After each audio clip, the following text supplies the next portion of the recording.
Start with NBA tennis and other sports stories before talking football, and we start with NBA.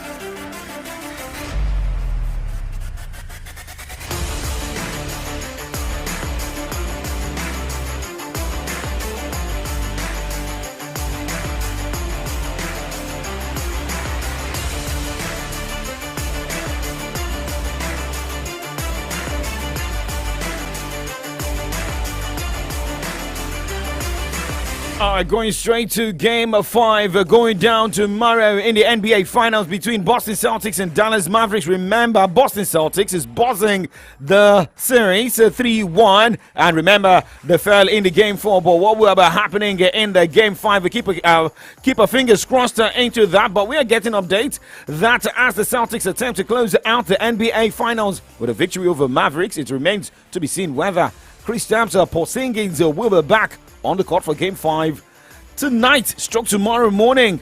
The Celtics officially listed Porzingis as questionable for game 5. Porzingis missed the game 3 and 4 in Dallas with a torn medical retinaculum, allowing dislocation of the posterior tibialis tendon in the left leg. Boston didn't make Porzingis available to reporters on Sunday, though in a very brief conversation with journalists as he walked off the court, the center said he was feeling better. All right, now let's wait to see what happens. But with his Dallas Mavericks attempting to avoid elimination in the NBA Finals, Kyrie Irving feels the pressure to perform in a road arena that presents uniquely challenging circumstances for him. After Sunday's practice in preparation for Game 5, Irving discussed the valiant treatment he has received at the TD Arena since his decision to leave the Boston Celtics and free agency 5 years ago. Now, put that aside, let us see what goes down in the Game 5. Moving away from basketball, let us talk tennis this morning.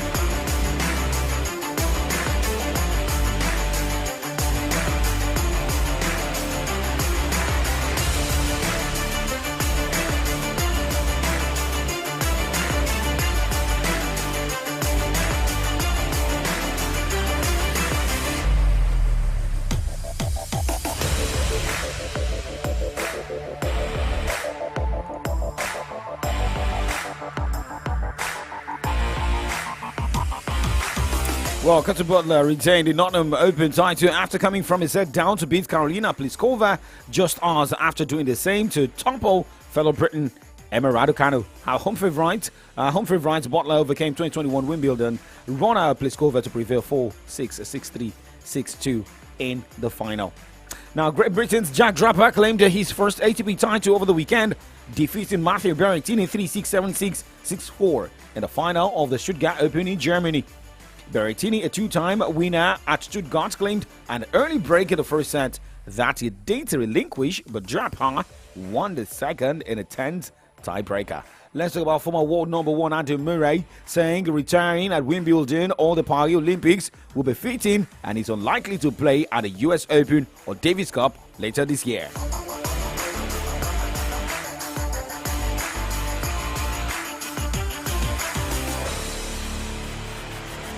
Britain's Murray said in February he was not planning to play much past the summer. However, the former world number 1 has not confirmed which will be his final tournament. Speaking to BBC Sports at the Queen's Club over the weekend, Murray said he still does not think he will continue past the Olympics. Well, remember, the Olympics is going down the next few weeks. And a lot of people are just waiting. Remember, well, in Nigeria, we're also seeing that qualifiers also going down in Edo State, Benin. But now let's count down to Olympics going down in front of the next few weeks.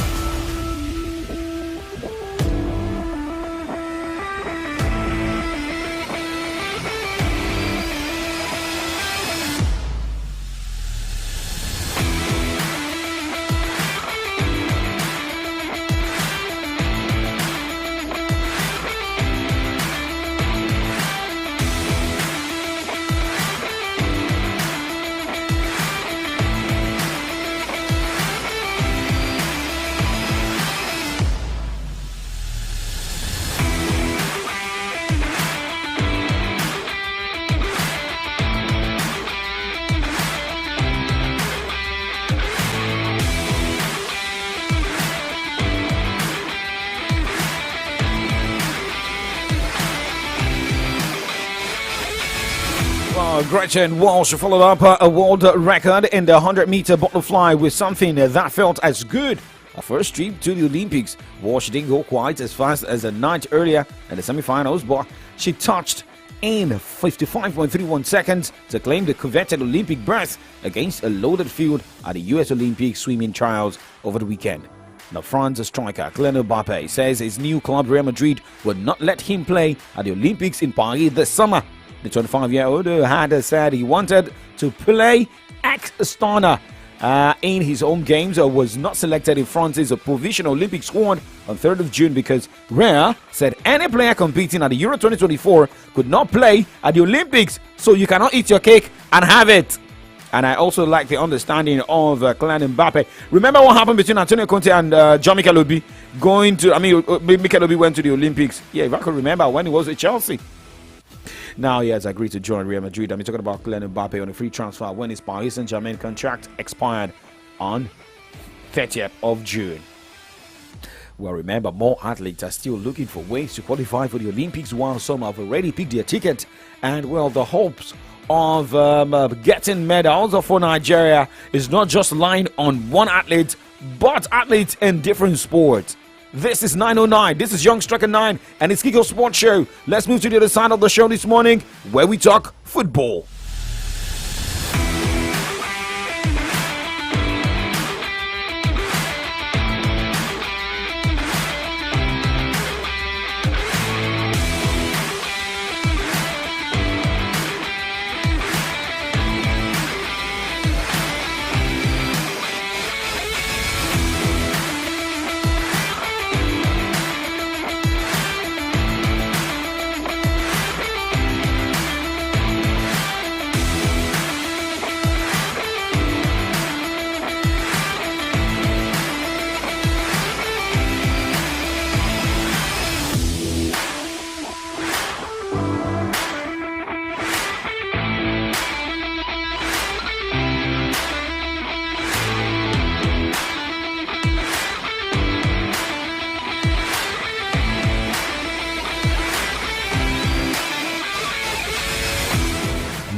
Sports, entertainment, top 100 music on your Remedy Radio dial. Solutions 93.9. Do not touch that dial.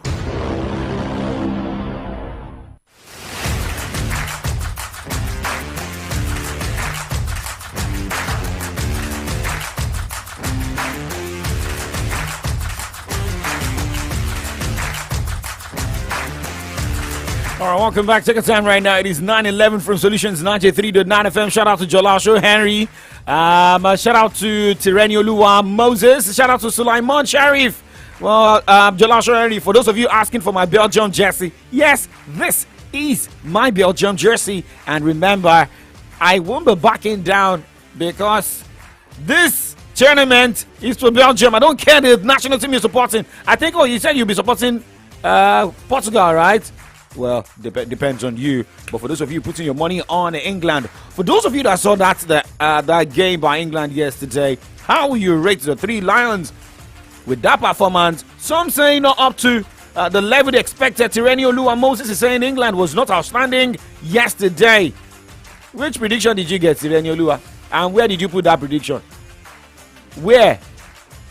All right, now let's check the Nigeria Premier Football League. Well, no longer news that Rangers International has claimed this season's NPFL title with a game to spare.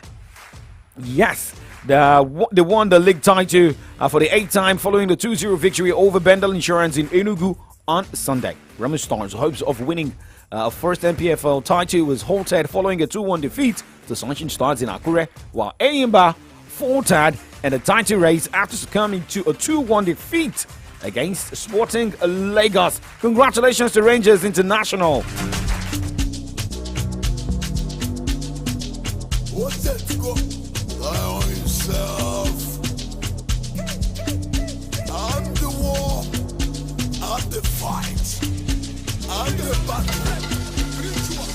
I got the powers. I got the powers. I'm about to release my powers.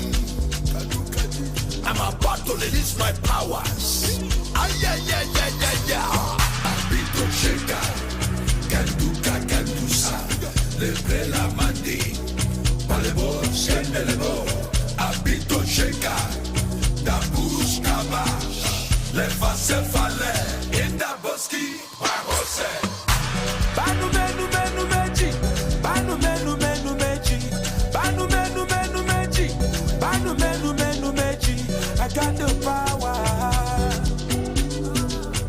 I got the power. Citadel, Santos, San Antonio, pandemic, epidemic, pandemonium, catastrophe, cataclysm. I'm a burning fire. I'm a burning fire. Ah, yeah. Abito Sheka, Kandu Sa, Lebre la Mandi, Palebo, Skendelebo, Abito Sheka, Dabus Kabash, Leva Sefale, Indaboski, Babose. All right, well, Flavor Nabania. With Odumeje, we pause. I don't know the kind of power Fidelis Elechiko had to bring in into the Nigeria Premier Football League. Remember how he started with MFMFC of Lagos, going to Heartland, struggling with Heartland, moving to Enugu Rangers, and this man has got what he deserves. Well, if you don't give him his flowers, well, a lot of people have given him his flowers and not about the powers, but he said something on his social media handle after a post made via X yesterday saying that well, Fidelis Elechiko is a special one, but he came out to say that don't call me the special one. I am the walking one. We say congratulations once again to Enugu Rangers, and let us also see, well, based on stats of games that happened yesterday, match day 37, Shooting Stars, part of the teams that backed red cards. 3 red cards went down at the match day 37 in the Nigeria Premier Football League, 2 in the Southwest Derby between Sunshine Stars and Remo Stars. The game ended 2-1 in favor of Sunshine Stars. Kennedy Boboye, who's got the power, changing things around in Sunshine Stars, who win our waves, and 1 red card for Shooting Stars. But looking at what also happened, well, Kano Pillars, Plateau United played out a 1-0 draw. Biggest winners over the weekend was Rivers United, scoring not just 1, 2, 3, but 6, half a dozen against Gombe United. And well, you look at the difference between Enugu Rangers and Remo Stars. 67 points was for Enugu Rangers, and Remo Stars was 62 points. That wide margin of 5 points. Well, we know that Eyimba is still looking to retain a position on going to the continent. Shooting Stars also, Eyimba, Shooting Stars, Remo Stars fighting for continental ticket. Remember, Plateau United, Lobby Stars are also closer to a position of getting a continental ticket, depending. Remember, that 4th position reserved for whoever wins the Federation's Cup, that is the President's Federation's Cup. And remember, for the relegation zone, Sporting Lagos with 46 points, Aqua United with 46 points, Bayelsa United is also not safe at the moment, but Heartland, Gombe United confirmed relegated. Let's keep our fingers crossed to see what happens at the end of the last game of the season of the Nigeria Premier Football League. Aye. Now, okay, Owe Chikeze Obinna on Facebook saying, enjoy your program. Congrats to Rangers FC. I hope they will buy good players and compete in the CAF Champions League. Meanwhile, England will grow into the tournament. Okay, can we be placing our Euro predictions here? Please go ahead, Jolasho Henry. Keep sending your predictions. Let's go. Let's read your messages. Let's read your predictions. And we'll see who's good. Who's the Octopus Paul? Is Octopus Paul see alive? But let's move on the show this morning as we talk more here. Now let's go straight to Germany, where we have the Euro 2024 going down. 3 matches going down today, and let's see who's going with the fire. We got our secrets hidden inside our bones. Starlight that bleeds when all of the lights come on. It's a beautiful miracle. How you lift me up when I feel low. Beautiful, everglow.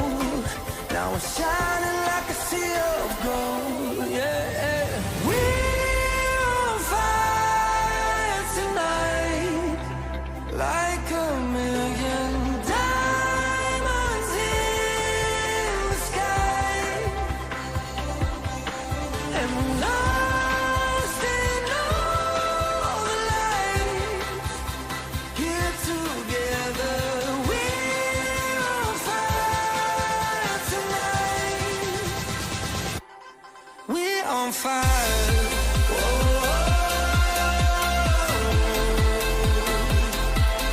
We're on fire.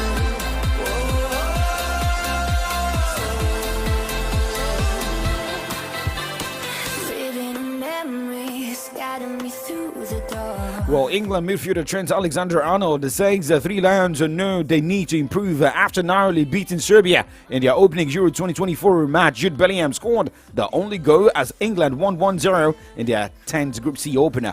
Alexander-Arnold conceded that his side could have performed better, but said it was very important to start the tournament with a win. However, for Jude Bellingham, who scored the goal, also optimistic and saying that the team can go further.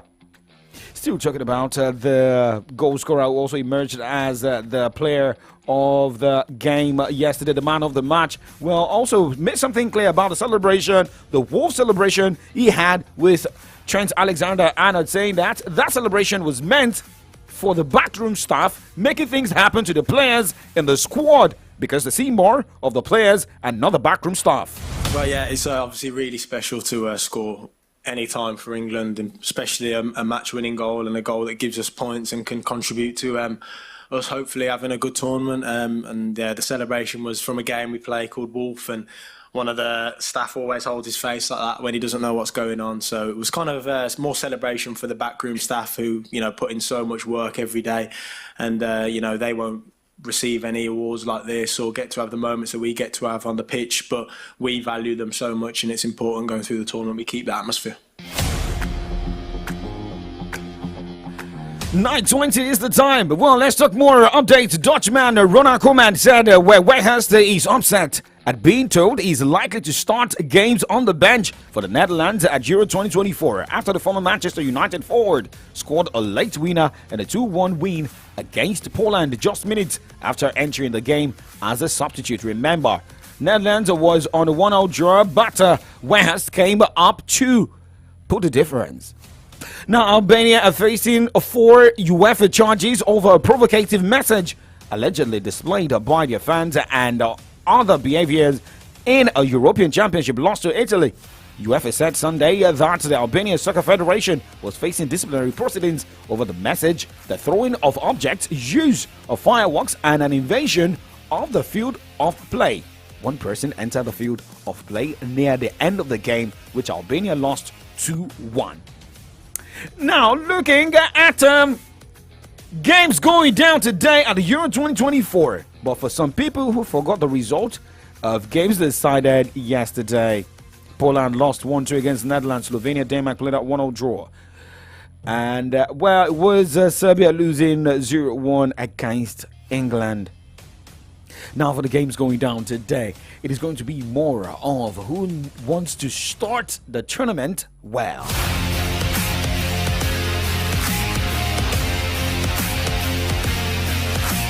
Romania will be up against Ukraine by 2 o'clock, and that's the kickoff time for the first game for today at Euro 2024. The only player that may likely not play today or questionable for today's game is Mykolenko of Everton because he's got a leg injury. That game is going down at the Allianz Arena in Munich.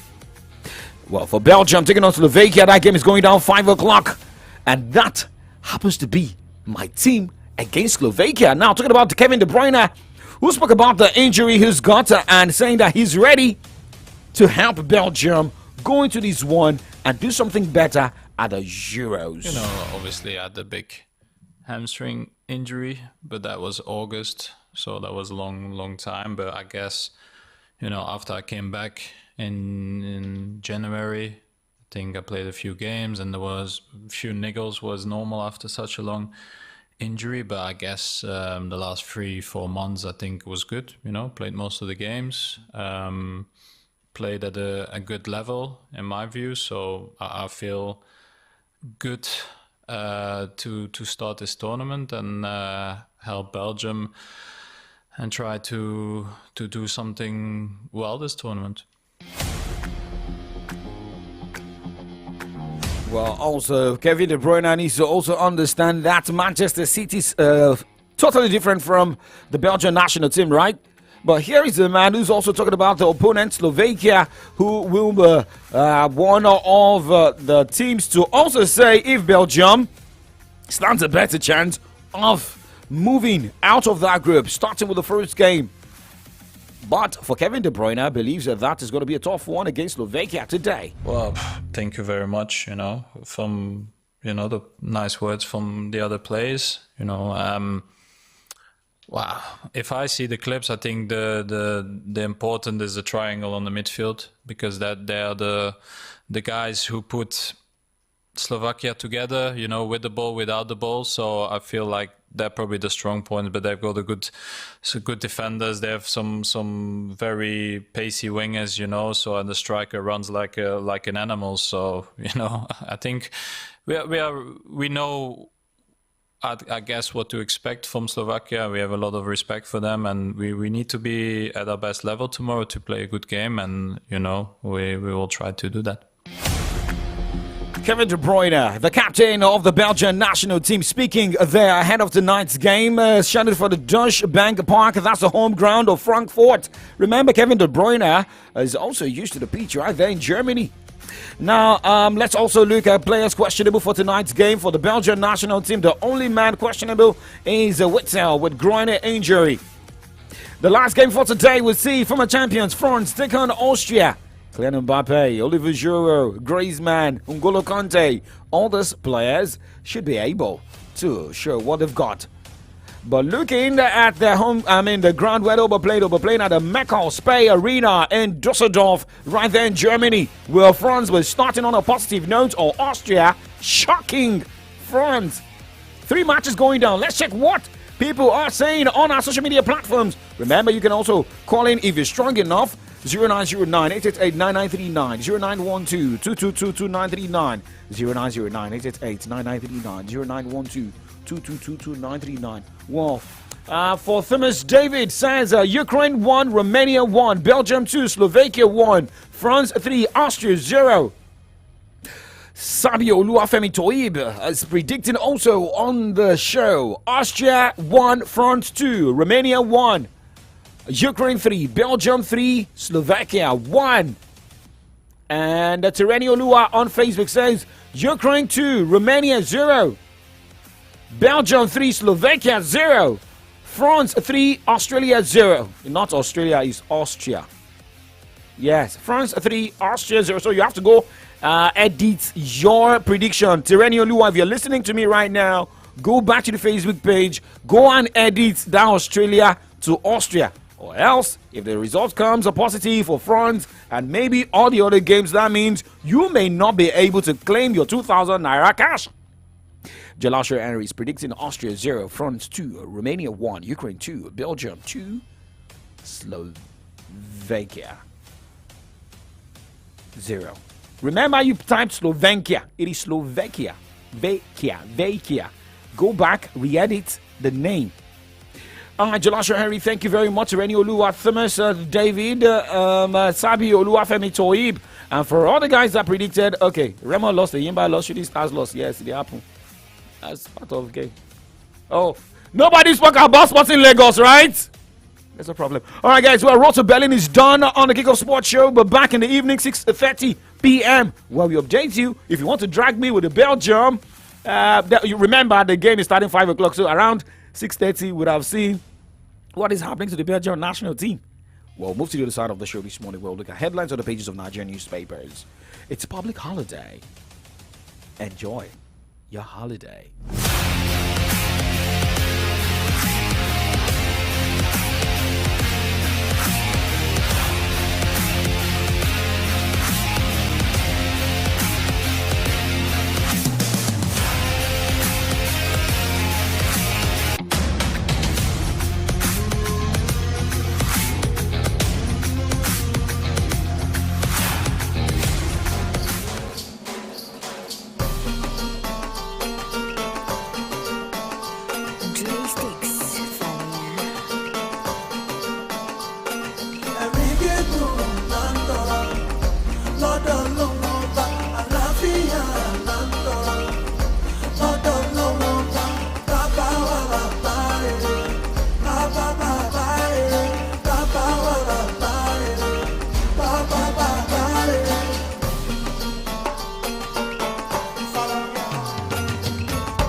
dúpẹ́ oore òní jọ̀wọ́ dá wa lóhùn tọ̀la má jẹ́ arógun ìbànújẹ́. Girl.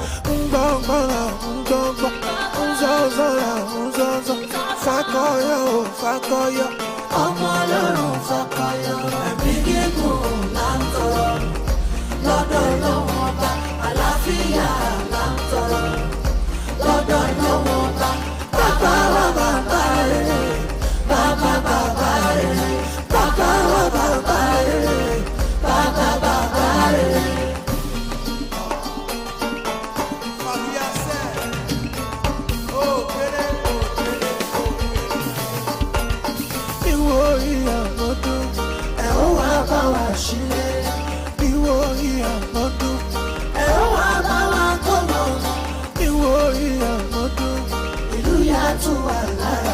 Oníníwó ìyá ọmọdún gbogbo wa máa fàyọ̀ ṣáyọ̀ torí ń gbọ́ zọ́zọ́ra fakọyọ ọmọ ọlọ́run fakọyọ ẹ̀mí gígùn máa ń tọrọ lọ́dọ̀ àlàáfíà tọrọ lọ́dọ̀ bàbá wa bàbá rere bàbá bàbá rere bàbá wa bàbá rere bàbá bàbá rere ẹ̀mí gígùn máa ń tọrọ lọ́dọ̀ àlàáfíà tọrọ lọ́dọ̀ bàbá wa bàbá rere bàbá bàbá rere bàbá wa bàbá rere bàbá bàbá rere. Yo, my name is Trey Sticks, aka Fali of Africa. FOA music, baby. That's what it is. FOA music. Àwọn dúpẹ́ oore àná. Àtúndúpẹ́ oore òní. Jọ̀wọ́ dá wa lóhùn dọ́là. Dá wa lóhùn dọ́là.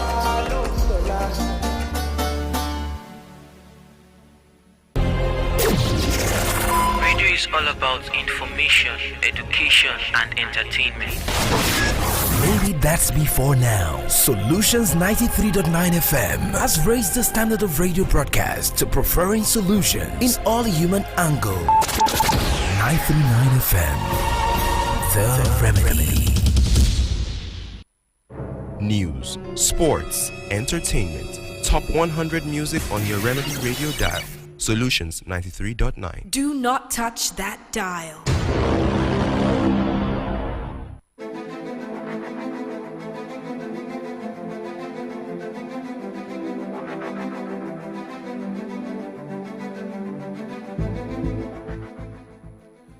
Well, the roads in Ibadan seem to be really free this morning, so it's appearing to me that a lot of Nigerians, or particularly residents in Ibadan, you're having a great time celebrating the Eid el-Kabir.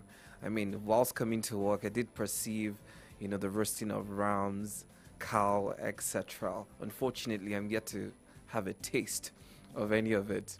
But happy Salah celebrations to our Muslim faithful. Okay, because the roads are free does not mean that people are really enjoying the Salah or even enjoying the break. And they should come back to work. Some people don't have lights in their houses, one. Some people don't even have anything to eat, two.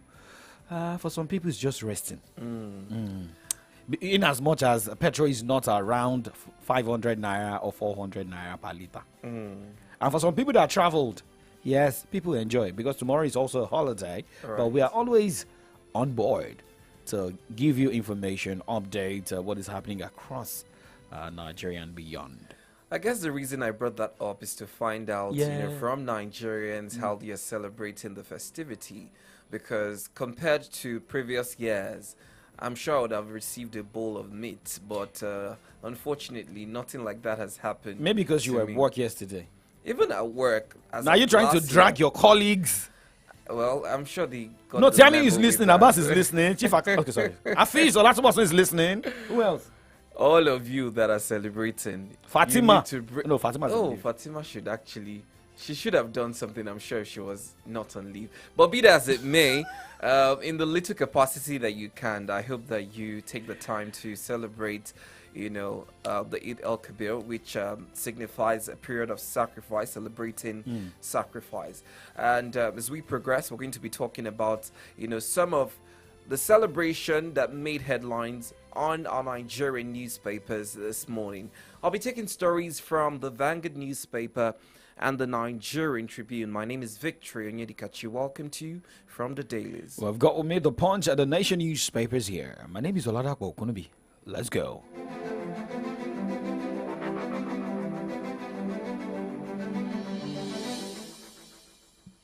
All right, this morning we start off with the Vanguard newspaper. Tinubu inherited dead economy. Presidency tackles New York Times. This story is getting quite the mileage, especially with the statement being made regarding the report by New York Times. NFF stabbed me in the back. Finindi. I was really surprised to see his resignation, and of course, I joined the live stream of Victor Osimhen. He seemed really upset. I mean, there are different parts to that. Osimhen had his reasons for coming online, but a lot of people, have hit Osimhen for his, rant, because I mean, there's a difference between why Finidi George resigned and what Osimhen was saying. So now let me just quickly do a little explanation. There was a meeting on Wednesday, and there was another meeting on Thursday. There was a meeting on Wednesday, I think, with the sports minister, and there was a meeting on Thursday with the NFF with Finidi George, saying that there's going to be a recruitment of a foreign technical advisor, meaning he's going to be under that foreign technical advisor. So that was the reason, and nobody told him anything. The reason, he just tendered the resignation. However, it is just more of the future of Nigerian football. If Pesario, Gun or Raw were not treated this way, now why must you treat a Nigerian coach, a homegrown coach, that way? I mean, if they don't believe in him enough, he shouldn't have been brought in to coach the Super Eagles. The reason a lot of people, the reason most people are saying that, why did he get the job in the first place? Because you're an assistant coach doesn't mean that you must get the job. By all means. I'm not also in support of whatever situation he had with Victor Osimhen. I'm not in support of his there are so many times that you see a lot of top players who don't get starting shirts in their national teams. You see what is happening at Euro 2024. There's some players that they are starters in their club sides, but as soon as they get to the national team, you see other other players. The coach also knows the reason he's benching you. Maybe you come as a super sub to bring in the victory, but just like your name. But let's go ahead. Eid al-Kabir, Tinubu, Shatima, Buhari, governors can orders preach peace and sacrifice. Makinde lacks power to crown new Olubadan. I thought there was a new adjustment to... No. Makinde lacks power to crown the new Olubadan. I don't understand who's saying. Yes, Ladoja is speaking in that regard. Okay. Foreign portfolio investors in massive return to Nigeria. Minimum wage, labor. Tripartite Committee chair in verbal war. This is the first time I'm hearing about the Tripartite Committee having a chairman ever since it started in January. So that's quite a surprise for me. And he's also advocating that Labour should consider taking 62,000. It's okay. Pandef to Tinubu removal of Arase provocative. These are the stories on the front page of the Vanguard newspaper. All right, now going straight to the Punch newspaper this morning, and it starts with the cap headlines. 17 billion naira debt. GT Bank drags 60 bank chiefs to court. Food inflation soars by 61% in 1 year. NBS. Minimum wage. FG pushes 62,000 naira paid despite Labour's opposition. You can see the picture of the Minister of Labour and Employment there. The pocket headline, crude supply, Modular refineries back Dangote, seek Tinubu's intervention. And looking at the banner headline this morning, screaming on the front page of the Punch newspaper, Salah celebration, Tinubu, Buhari, Sultan, Khan, provide solutions to hardship. Right after that headline says, the president urges citizens to share with one another. Buhari seeks a return to farm. And you can see the front page picture of President Bola Tinubu. We have Gbajabiamila and some other dignitaries, former Lagos State Governor Babatunde Raji Fashola. We have the pictures coming from Lagos, Abuja, Maiduguri as well. But for other headlines, 2 falling trucks worsen gridlock on Lagos Ibadan Expressway. Cholera. Lagos opens emergency center. UNICEF urges water provision. Police probe death of US-based businessman in Lagos hotel. This and more you can get from the Punch newspaper this morning. Alright, now to the Nigerian Tribune. Again, ASU rejects list of new governing council. Ibadan people enthroned Olubadan, not governor. Ladoja speaking again. While Labour should review stance on minimum wage, tripartite committee chairman. Redouble efforts to stop economic hardship, Sultan tells leaders. At Eid el-Kabir prayer, Tinubu calls for love, charity to vulnerables. Atiku, governors felicitate Muslims, advocate peaceful coexistence. Festivity call for unity in challenging times. Khan president. Prioritize needs of ordinary Nigerians. Methodist Archbishop tells president. These are riders to that major story. Gunmen attack Sokoto village on Salah Day, kill 6, abduct many. And it just brings me back to the ex-president talking about going back to mechanized farming or any kind of farming at all. The people want to farm, however, are their lives and property secured? Are the farmlands secured? On a Salah celebration, we're having people being killed and abducted. It's just a sad reality we face in this country. Lagos Calabar Coastal Road. Maintain 260 road alignment. And this is coming from the Minister of Works, Pandef to Tinubu. Tell Nigerians why you remove Arase as PSC chairman. Buhari spent $1.5 billion monthly to defend Naira, borrowed massively to cover cost. Presidency. This is coming back to the report that Tinubu inherited a dead economy. These are the stories on the front page of the Tribune paper. All right, going to the Nation newspaper this morning, and starting with the cap headlines. President not to blame for economic crisis. New York Times got it wrong. CBN keeps $2.9 billion deficit in special accounts to stabilize forex market. Edo 2024, Shuaibu declares support for APC candidate Okpe Bolo. Oh, so because there is a crisis in PDP, you failed to get a ticket in PDP, now supporting an APC candidate. Well, maybe a lot of people in PDP saw that coming. All right. Now, looking at the banner headline, Eid al-Dahar, sacrifice key to nation building, says Tinubu. And it has different riders. Shetima Buhari Sultan canvass massive food production. Next rider says ex-president raises the alarm over danger of population explosion. This and more you can get from the Nation newspaper this morning. Check the time right now. This is 9:42, and hearing those headlines, I mean, you said something about the security of farmers. You talked about the state of economy. However, if you're saying people should go back to, I mean, it is more a focus on food production. I mean, it is not only about planting, right? We also have those who have different ways. But where is the money? How do you get money? Where do you get the crops to plant? How do you secure lives of farmers? Good roads and preservation of farm produce as well.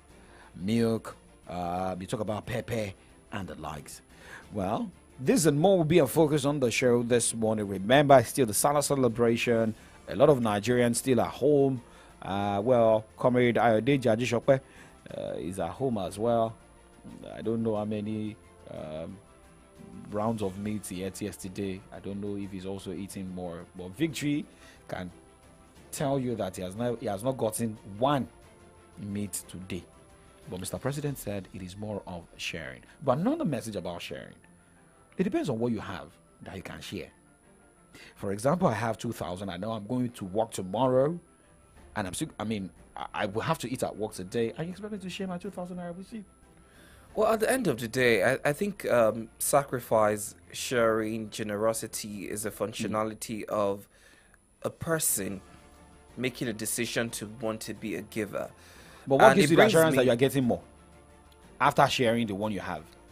There are no assurances at all. It's Oh. it's just like the theme for the Salah celebration.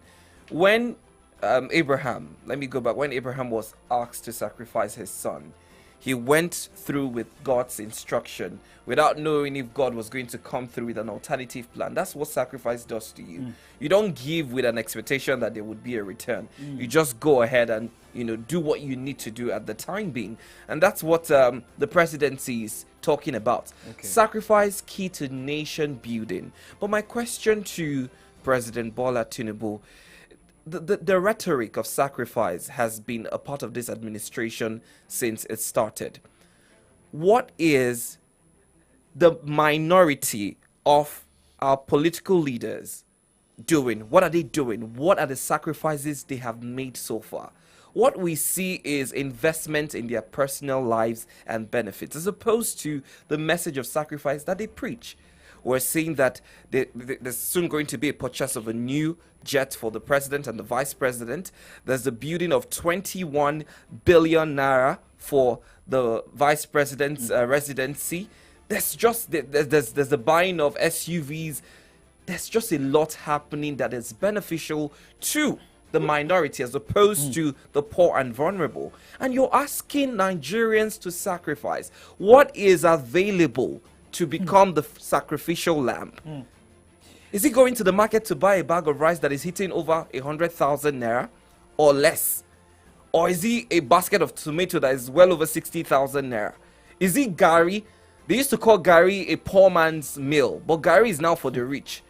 Is it a tuber of yam? A tuber of yam is hitting 5,000. You can't even buy a tuber of yam for less than 5,000 naira. That's what you need to get a tuber of yam. Going back to what I'm saying.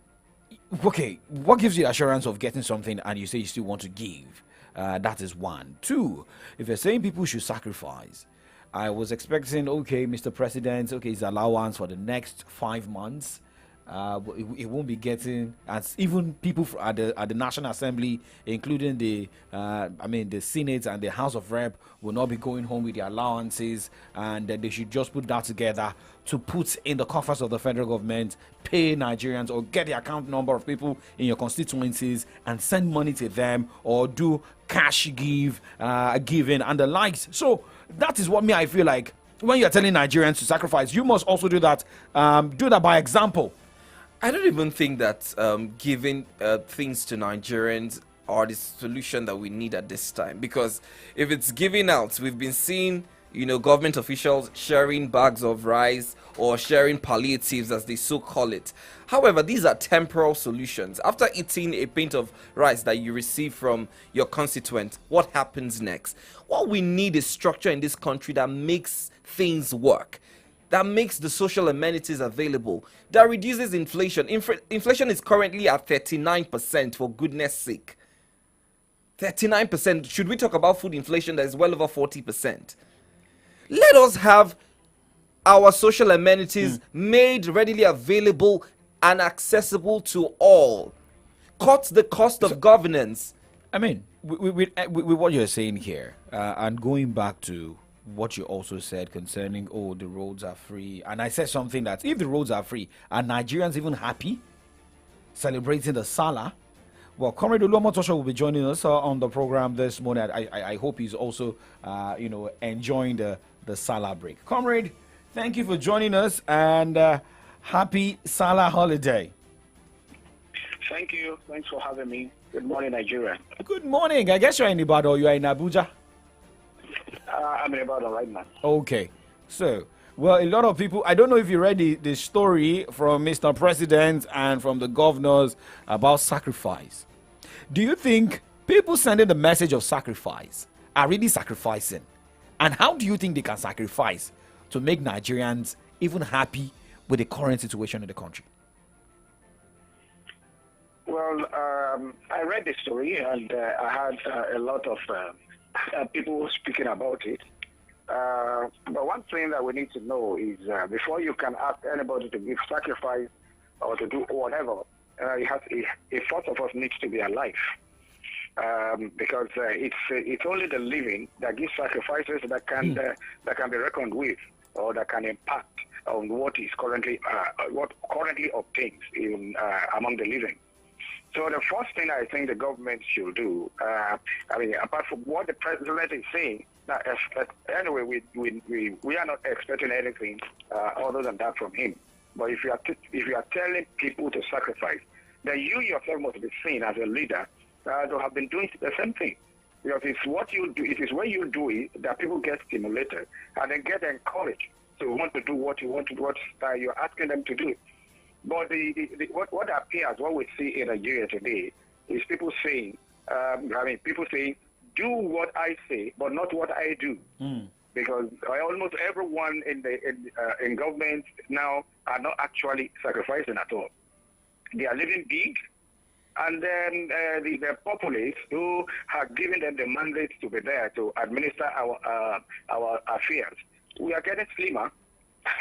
We are getting skinny, and then the people who put there to serve us are actually, getting fatter and all that because they are living on us. They are living on our blood.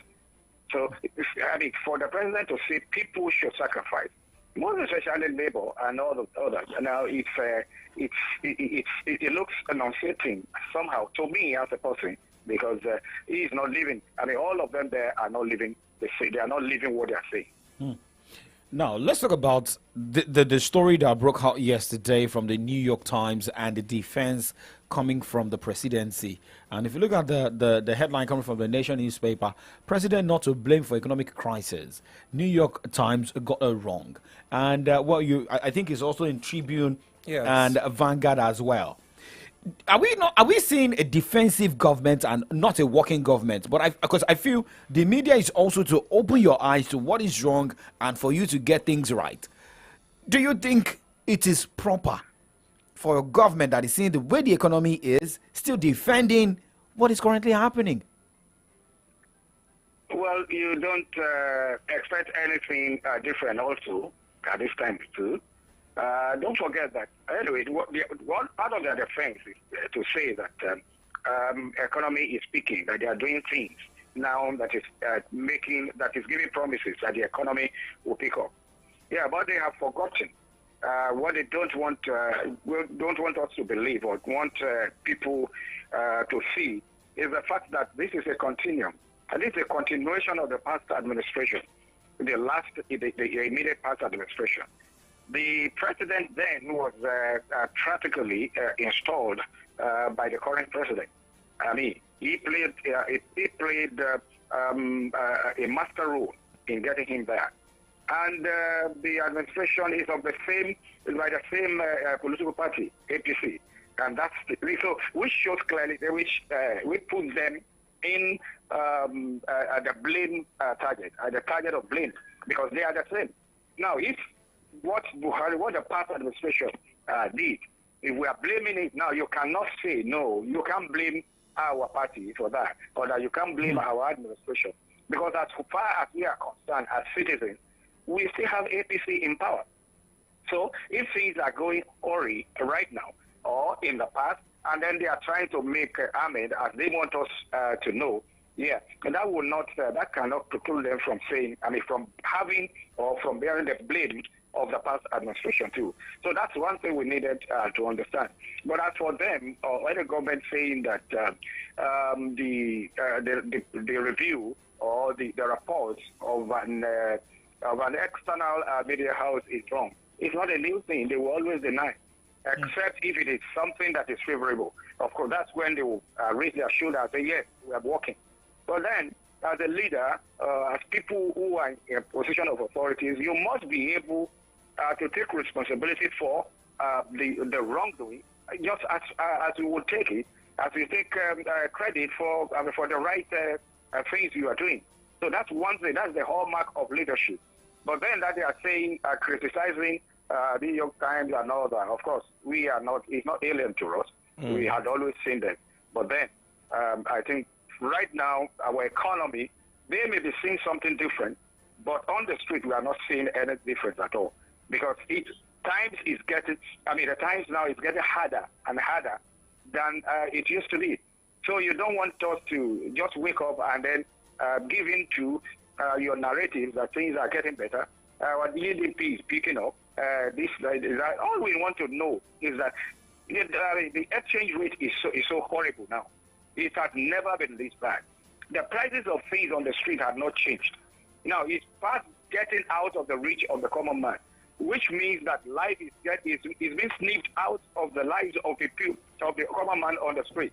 And then at that, you want us to believe that the economy is speaking, and that the report of external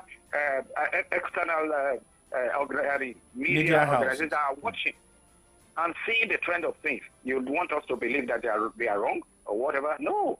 The matrix on the street does not say that they are wrong. It says that they are correct and right. And that's what the people want to say. If you want us to believe anything contrary, then move. Do things that will bring down the prices of things, that will make life better for the people, that will give people hope. A lot of people wake up today, they don't even know what they're going to eat today. Some people went to bed yesterday without food, not because they are lazy, not because they don't have anything doing. Right. They do. But then things are just so bad for them that they are not able to make ends meet. So that's it. So we know, we believe what they are saying, what the New York Times is saying and other organizations. We know, we believe that. And we don't want to believe what the government is saying here, except if the government move to change the narrative so that we begin to see on the streets that things are getting improved. I mean, if Bayo Ononiga says what the New York Times reported is denigrating the Nigerian government, we all have our local papers reporting similar stories, especially with the purchasing power of the common man. And speaking about the realities in the market, while Labour is trying to fight a good cause, it may seem as though the tripartite committee chairman is burgeoning to what the government is proposing to Labour. Of course, he's saying that the Labour should consider the 62,000 naira, which the federal government is proposing as the new minimum wage, which of course some governors have come out to say that they cannot pay that money. It was just reported that Zamfara State just started paying 30,000 naira minimum wage. Now you can imagine, all the while we're complaining about 30,000, some states were still receiving 19,800 or 400, which was, the formal minimum wage at the time. My question is, are we ever going to reach a conclusion to this matter? Would there be a point where the federal government, the Labour, the tripartite committee would fight a similar cause, which would be beneficial to Nigerians? We have different angles to it, and then of course. First of all, I think what government should be doing is what Labour should ask for, and what government should do is make this thing, because the negotiation they are having now is with the federal government, and of course because we are running a federation in this country. Now it is not right.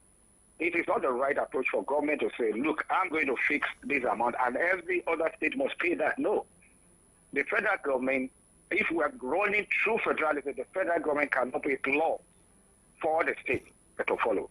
Now, I think what they should do is each of the states should be allowed to meet with Labour, and the Labour at the top should do that, should organize that, and have this, similar talks with state government as they are doing it. Because as it stands now, you just mentioned Zamfara, and that Zamfara just started paying the 30,000 naira.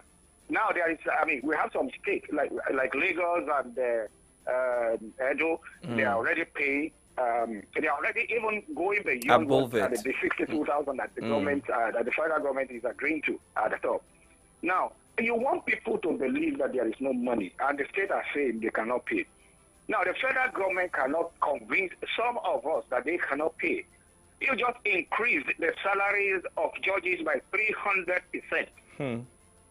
And this is, the workhouse, the factory, that's the people that do the work on the service, that do the work of governance and all that, is the civil servant. This is, that's the engine room. Whatever you are doing there, now all of you that are there, earning big money and all that, you are just administrators. Now, the people that are doing the work are saying, look, we are sweating. Make life better for us. Now, and the 62,000 they are talking is just about 100% increase. And now you are saying you cannot pay. Now, you are still arguing and all that. And yet, you pay.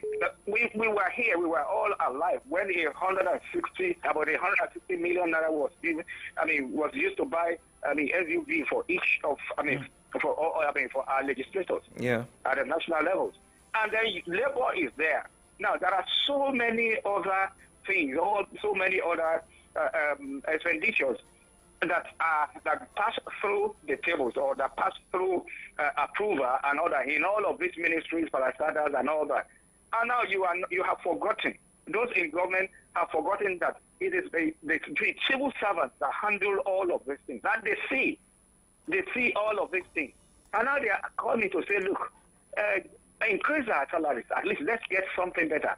And you are saying, no, you cannot afford it. And as if the civil servants do not know. I think they don't know what comes in and what goes out. I think they don't know what you do in your, how you spend money and all that. So, but then one thing is, I don't see a way that they're going to do it, that the state will say, yes, they can pay, except if Labour agree or adopt another approach to start talking with the state government. And don't forget, federal government cannot force any states to pay whatever they agree. Actually. Yeah, so the talk had to go, simultaneously with the states also to get them to do some of the things. We don't have problem with in the South. Most of the states in the South will want to comply. We want to say, okay, we are going to increase. But what of other places? They will tell us now, have we been able to force Zamfara to pay until now? And the reason why Zamfara is doing that now is increasing that is probably for the state to be able to escape the need to go, to start, striving to see how 62,000 can be paid. Of course, they will tell the civil servant, we just increase your salary to 30,000. So the approach is wrong. And I think they need to address it. But for them to say they don't have the money to pay, it's a lie. There is no state in Nigeria today. Now there is no state in Nigeria that cannot pay 100,000 naira as minimum wage. What they need to do is reduce waste and leakages, reduce the salaries of legislators at the state level. Reduce their allowances and all that. Okay, you may just leave their salaries again low, but reduce their allowances. Now, what are we paying? And now, state will pay, and then national government, federal government will pay for Hajj. They will pay for people going to. What they pay for Hajj now, I want to assure you that they will pay it for people going to Jerusalem, because if they don't do that, people will read, religious this thing into it. Sentiment. So, and now they will be forced to do that. So what, is that not a waste? Cut all those expenses and then move the money, to labor, to pay salaries, increase the salaries and all that. And when you do that, definitely, efficiency at the various level in the civil servant will improve, because they will be happy that they are getting better welfare. I think you just bettered an actual solution to the crisis Labour is currently facing. If they can adopt this approach, I think we might just reach the conclusion that we need, meeting with, the state government and having that deliberation as opposed to the federal government, because for different states, the experiences are different. You can't compare Lagos to Ibadan, for instance, as opposed to like the northern part of the country and the southern part. So let's hope that someone in the Labour is speaking your mind to them as well. But let's talk about the ex-president's statement as he felicitates with Muslims towards the celebration. He spoke about the ridiculous overpopulation that Nigeria is experiencing, hence an increase in inflation. And he also asked that people should go back to their farms. From what I know, speaking from my knowledge of his administration, I never saw the ex-president as someone who advocates for, birth control. He comes from the part of Nigeria where if we have to judge statistics of a population, where it's coming from is the northern part of this country. And he's saying that's the resultant cause of inflation, overpopulation in Nigeria. And going back to farm, banditry, Boko Haram, they are very much prevalent in the north. So I don't see how this profile a solution to the current crisis will be dealt with. Well, what are your thoughts? What do you think the president is trying to do, or the ex-president rather, is trying to do with that submission? Well, what I see in the statement by the former president is hypocrisy, nothing more. Because from when we talk about population explosion right now in Nigeria as we speak, it's from the north, it's from the northern part, it's from his area, his region. Now, a lot of people in down south here, now many people are even running to have children.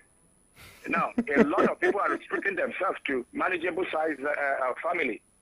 Now, it is hard for you to get a family of somebody that is enlightened in the south here to have more than four children. Now, many people will say, many husbands, many men will tell you, look, I have two, I'm okay with that. Now, it's the women that sometimes I will say, look, let's add one more and all that. And the average, if you put 100 families down south here together, now, about 60 to 70% of them don't have more than 3 children. But up north, of course, because we don't marry, I mean, we don't give, we are not that polygamous. Yeah, and one wife, I mean, one man, one wife, and all that. But up there, we've seen legislators from state government that are saying there is one governor. We have a former governor from out of the north who later went back to the National Assembly. Get married, marry a new wife every 3 years. I mean, now when you do that, do you marry a wife? You bring a woman into your house as a wife, and she will not give you children? No, they are the one that does that. They are the one that do that. They bring a lot of people. I mean, they bring a lot of children to this world. And when you talk about out of school children, you have the greater population coming from there. Now, that's simply because of their approach, their belief that you can have as many wives as you can take care of. But they have forgotten that economic situation is not always stagnant. Things change, and you really don't understand. Now, about him saying go back to farm. Now, what have we been able to achieve from all the programs he rolled out? I mean, back to farm program that he rolled out as the president. We never saw anything. Look at where are the rights that were planted? The pyramid. We are the proceeds from the Anchor Borals program that he initiated and all that. Now, what have we seen it in the market? Now we buy the rice that we buy. Now, most of them still come from the outside world. And then there was a time he told us that we have the largest rice mill in Africa, situated, I think, in Kano or so. Now, where is the effect? Where are the rights? Are we seeing it? So it's easy when you are out of power. And of course, I think what he's trying to do is to make people see, or probably let people see, or to tell people that, look, I'm not responsible for what is happening. What should have been done is what had not been done. But he was there. Did he do all those things? And what they do, his program done, profitably or probably conscientiously to make sure that all of the money he put in there, that we get returns on all the investment. So I want to believe that, or my own submission is just that he's been hypocritical. That's all. That's my conclusion. Okay. Well, thank you very much, Comrade Oluomotosho, for joining us on the program this morning. Thank you so much for your thoughts. Thanks for having me. And enjoy the holiday. Thank you. All right. Comrade Oluomotosho speaking there this morning and sharing his opinion. Check it out right now. It is at 10:08. Do we have a comment? Do we have messages? Because we have to move to the other side. Not quite. Nigerians, this is the time that we need to speak using the platforms that we have. Social media is your new voice, as it were, as well as radio, where you get to send in messages, via text or even calling into the studio as we open the phone lines, when time permits. Right. So make sure to always lend your voice and speak about things that are biting us as individuals. I went to the market a couple of days, with an amount that would usually fill up my house, and I couldn't even buy. I was just saddened. I wanted to just go back home, with the prices of things. I mean, you just spoke your mind here. Sometimes when I want to send money home, and I'll be like, okay, before there's a particular amount you send home, and you'll be like, yes, this should be enough for a month. And sending that same amount now cannot even cater for 2 days. And I keep thinking, how do we survive? How do Nigerians survive?